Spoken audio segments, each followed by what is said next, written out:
Alright, I need everyone to mentally prepare themselves. I am about to show you something so mind-bogglingly absurd that if not fully prepared beforehand, your eyes will melt out of your skull. I am not kidding around. You will die. Your head is going to explode. Ladies and gentlemen, if you are weak of the mind, I suggest you turn off the video right now.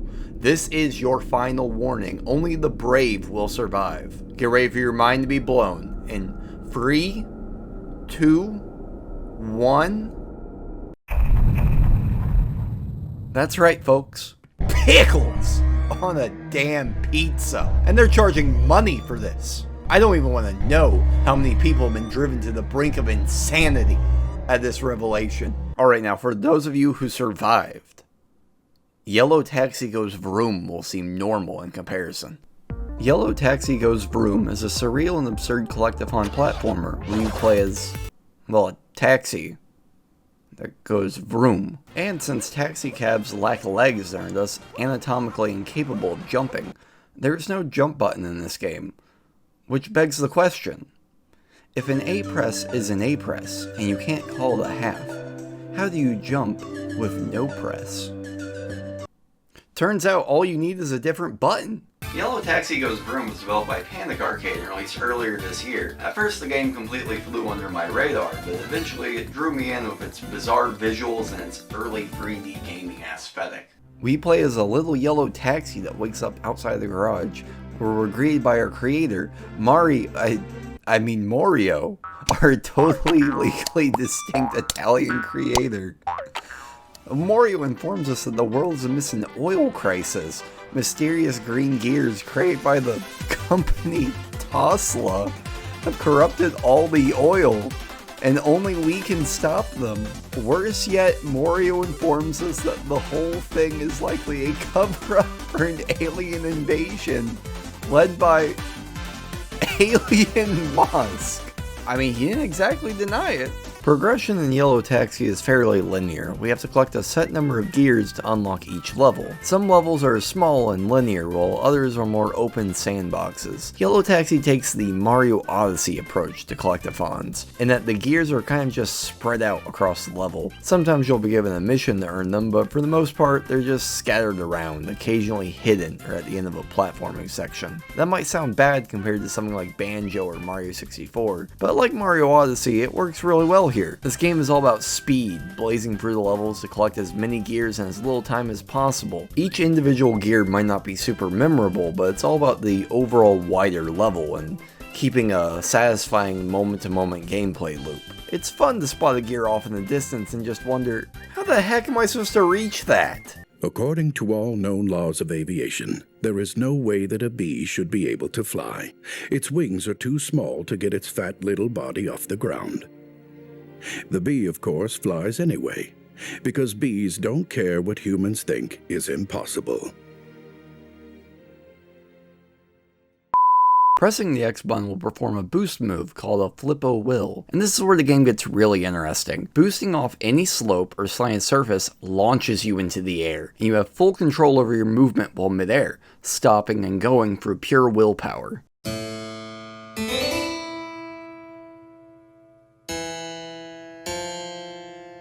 Newton's first law of motion states that an object in motion stays in motion unless acted upon by an unbalanced force. However, taxi cabs cannot read, therefore the law does not apply to them. You can also cancel a boost to perform a little hop and bounce, which is really useful for clearing minor gaps or ledges. And this can even be done in midair if you need to realign yourself a little bit. You can perform a little Mario-esque backflip by canceling a boost with the reverse button, and all this can be done in midair, which allows for a lot of really fun, cool movement. There's no real combat to the game though, so the only thing you have to really worry about is falling off the map or running out of time. You see, some levels have a timer. The taxi will run out of energy if it reaches 0, so you have to collect clocks to refresh it. You can also drive passengers to a destination for extra time, and a nice little nod to Crazy Taxi. It can be a bit repetitive when scouring levels for gears, but the fun cast of weirdos that you help really helps liven things up and makes it a lot of fun. There's cool stuff like helping an old grandma across the street, or helping a gym bro that always skips leg day so he can never walk. What I really love about this game though is the visuals. I've always loved the look of old early 3D games, and I'm really glad to see more indie studios embracing it. Panic Arcade describes Yellow Taxi as being Nintendo 64 inspired, but something about the colors and the pixelated textures, it reminds me a lot more of older PS1 games personally. Mega Man Legends specifically comes to mind, which technically did release on the 64 also, but I don't know, when I think of Nintendo 64 graphics, I primarily think of games like Banjo-Kazooie, Mario 64, Ocarina of Time, which are a bit less pixelated and has more of like a blurry, muddied texture sort of look. Either way, there's a lot of neat little visual elements reminiscent of all sorts of older games here, like the checkered grass pattern from Sonic the Hedgehog or the water design from Wind Waker. There's even a little intro cinematic for every level, kind of like Mario Sunshine and Galaxy had.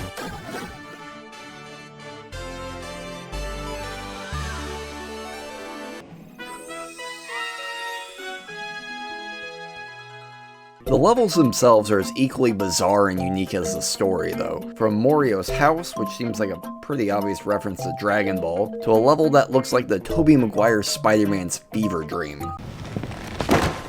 Pizza time. Oh hi guys, I'm a pizza man, literally. I need to get to the nearest Morco's Pizza.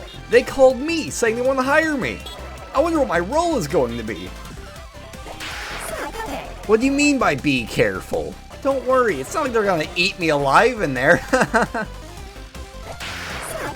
Thanks. With my headache, I couldn't have ever done it without your help. Man, those screams are killing me. Every time they stop only when I'm done delivering the pizza. Alright, so the Pizza King rules over Pizza Time, which is an island of multiple pizza chains that lure in unsuspecting pizza men to make more pizza for the populace. But where did the pizza men come from? Are they visiting from somewhere else? Are they the original inhabitants of the island? Are the civilians colonizers? Isn't the Pizza King made out of pizza? Is he aware of what's happening? Did he betray his own kind for promises of political power?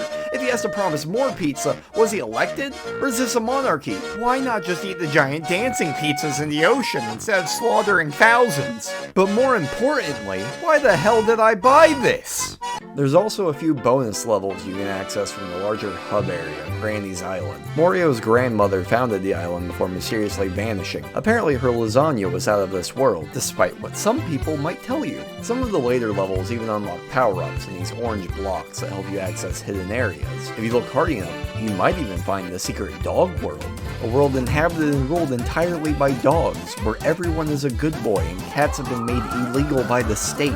I can't go 10 feet without stepping in something, and the whole place has this constant wet dog smell. But God, it's all worth it for the view.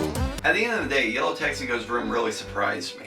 I really like these retro throwback style games, but everyone only wants to make 16-bit or 8-bit style games. No one ever really wants to do the 3D visuals.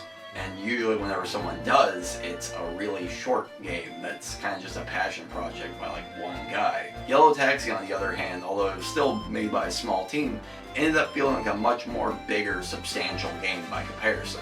Still, Yellow Taxi Goes Vroom provided a lot of content, with 250 gears, some collectible hats, and these golden rabbits that tie into a post-game. So although it might not take itself very seriously with its premise, Yellow Taxi Goes Vroom is a seriously good game, and whether you're looking for a nostalgic, low-poly game, or just a new 3D platformer to play, I can't recommend it enough. Which is not something I can say about that pizza. God, I think I'm gonna be sick.